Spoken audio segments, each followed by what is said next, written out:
kasaysayan, kababalaghan, politika, current events, at iba pa.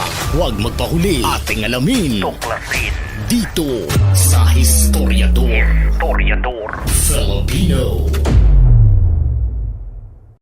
Kung may mga bansang dapat katakutan kapag maghanap ng kanilang target na kinukonsidera nilang kalaban ng Estado, ito ay ang mga bansang Estados Unidos at Israel. Napakataas ng kanilang kakayahang mapinpoint ang pinagtataguan ng kanilang target gamit ang kanilang advanced intelligence systems kagaya ng satellite surveillance, signal interception, cyber intelligence at human intelligence assets sa iba't ibang bansa.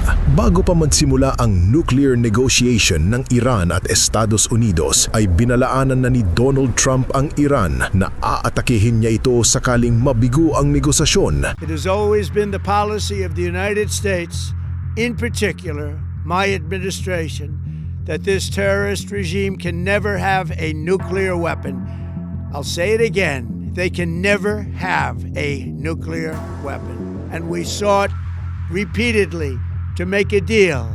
We tried. They wanted to do it. They didn't want to do it. Again, they wanted to do it. They didn't want to do it. They didn't know what was happening. They just wanted to practice evil. But Iran refused, just as it has for decades and decades. They've rejected every opportunity to renounce their nuclear ambitions, and we can't take it anymore.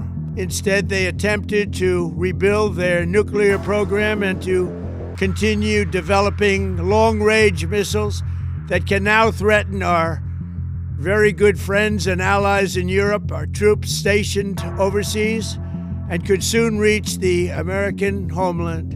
At hindi nga nagkamali ang sinabi ng presidente dahil nitong nakaraang February 28, 2026 ay naglunsad ang United States at Israel ng malawakang joint airstrike/military operation laban sa Islamic Republic of Iran na tinawag nilang Operation Epic Fury/Lion's Roar. A short time ago, the United States military began major combat operations in Iran. For these reasons, the United States military is undertaking a massive and ongoing operation to prevent this very wicked, radical dictatorship from threatening America and our core national security interests. We are going to destroy their missiles and raise their missile industry to the ground. It will be totally, again, obliterated. We're going to annihilate their navy. We're going to ensure that the region's terrorist proxies can no longer destabilize the region or the world, and we will ensure that Iran does not obtain a nuclear weapon. It's a very simple message. They will never have a nuclear weapon. The lives of courageous American heroes may be lost, and we may have casualties. That often happens in war. But we're doing this not for now, we're doing this for the future, and it is a noble mission. Pinangunahan ng US at Israel ang coordinated strikes na gumamit ng long-range Tomahawk missiles, stealth jets tulad ng F-35 at unang combat use ng one-way attack drones, LUCAS, bilang bahagi ng kanilang operasyon. Sa isa sa mga strikes ay natodas si Ayatollah Ali Khamenei, ang supreme leader ng Iran.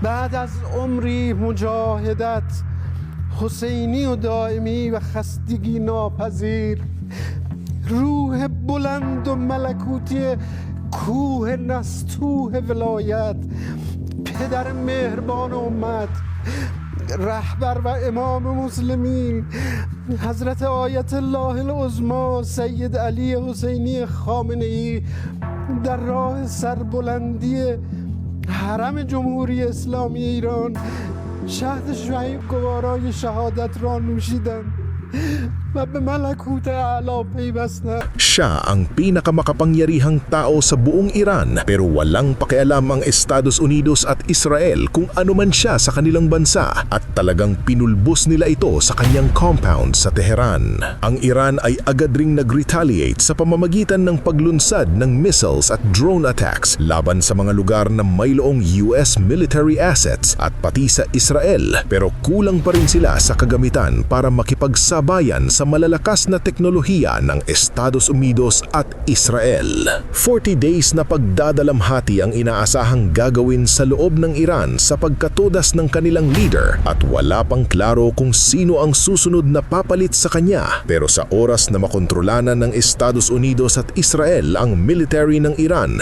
at hindi na ito makapalag, ay posibleng maglalagay ang Estados Unidos ng taong magiging leader sa Iran at masisiguro nilang hindi ito hahadlang sa kung anumang plano nila na gagawin ng Iran. Paniguradong buwag na ang nuclear program nito at kontrolado na naman ng Estados Unidos ang langis na lalabas mula sa Iran. Paniguradong aangat ang pamumuhay ng mga tao sa Iran kung wala na naming tutubong mga bagong rebelyon katulad sa Iraq noon dahil tatanggalin na ng Estados Unidos ang mga ipinataw na embargo at tuluyan ng makakabagkakalakalan ng Iran sa ibang nasyon. Pero ang lahat ng ito ay wala pang kasiguraduhan dahil mapahanggang ngayon ay patuloy pa ring pumapalag ang Iran sa Israel at Estados Unidos at nag-aalala ang iba na baka lumawak pa ang giyera sa ibang parte ng Middle East. Sana lang maagang matapos ito nang makabalik na sa normal na pamumuhay ang mga taong namumuhay doon.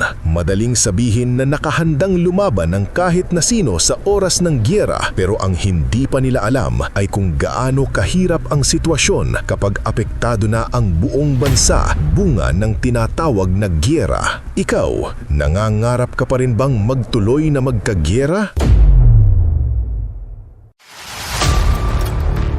Kung gusto nyo ng mga ganitong klaseng videos, panoorin, pindutin ang notification bell, mag-subscribe at i-share sa mga kaibigan. Maraming salamat po. Hanggang sa susunod dito sa Historiador Filipino.